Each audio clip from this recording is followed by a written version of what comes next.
Hey everybody, Jay Super Awesome here. I'd like to welcome you all to week number 51 of the TheHORRORman's SlashBack Saturday Challenge. This week's slasher movie theme is Home for the Horror Days, and I will be giving my review for Dismembering Christmas. Okay, so getting into the plot for this one. Deck the halls with lots of bodies.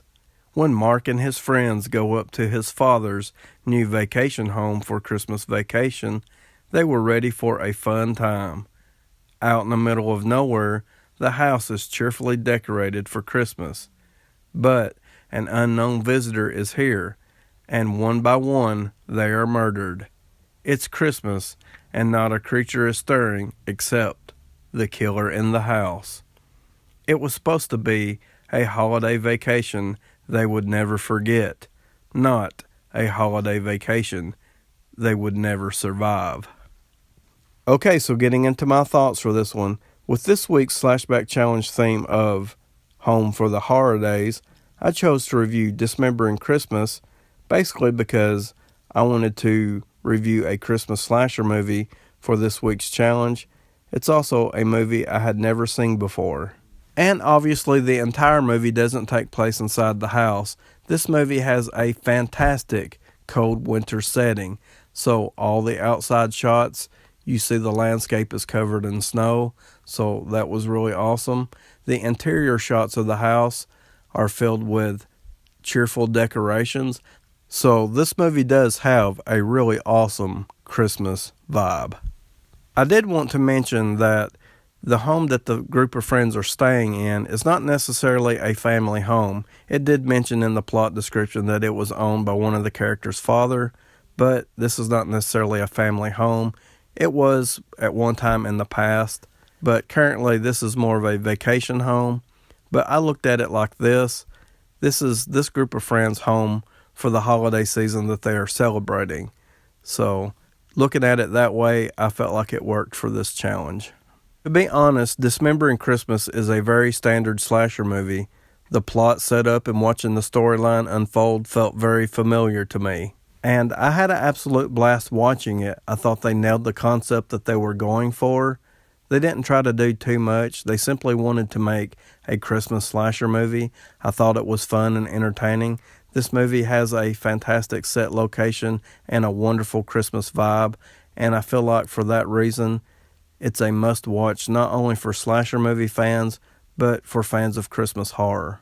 Something that I did want to mention is that the audio quality is a little bit odd, and it's basically because it's a low-budget film.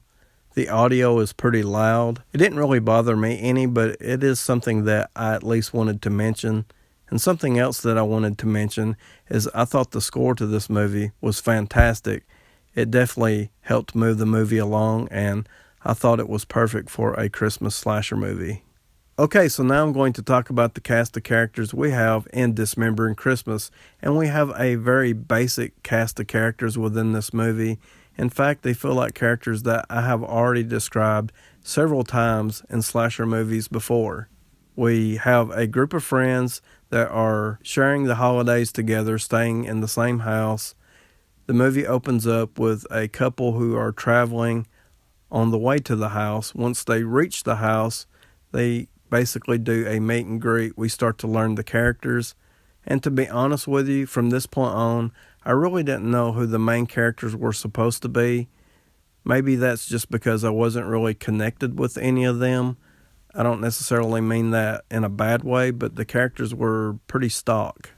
Something that happens in this movie's storyline, and I don't feel like this is a spoiler because I feel like people understand how slasher movies work, but a final girl does emerge from the group, and when this begins to happen, she seems to be empowered over the male character. She is a stronger character, and the male character is just weak.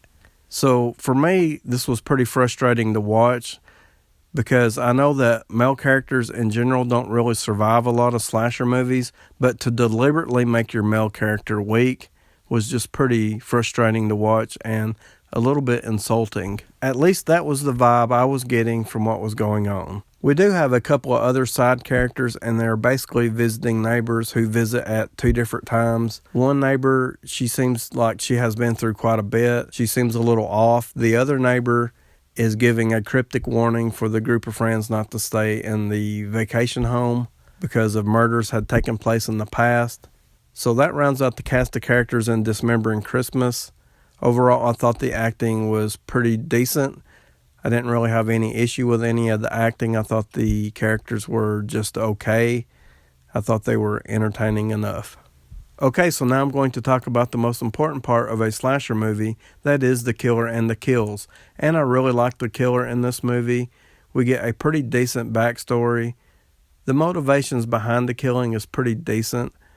The overall look of the killer is really cool. The killer appears to be wearing a firefighter's Carhartt.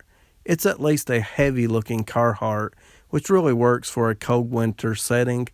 Rounding out the look of the killer is a long gray-haired wig with a white mask, which sort of resembles Leatherface, obviously made of plastic and not made of human skin. It really gives it that vibe. Overall, a really cool and, I must say, efficient killer in Dismembering Christmas. As far as the kills go in this movie, we are treated to some fun and creative kills. The movie has a pretty decent body count, and the death scenes make really good use of the movie's awesome score, so that's really cool. Unfortunately, there are a couple of quick-cut kills, and that's not really a complaint because most slasher movies seem to have those. There are enough fun and over-the-top death scenes to make this a really fun and entertaining slasher movie. I recommend this one for slasher movie fans and for fans of Christmas horror in general. Overall, I'm going to give this a 7 out of 10. Please like, subscribe, comment below. Let me know if you have seen Dismembering Christmas, or just let me know what you think about my review. And I would like to thank you all for watching.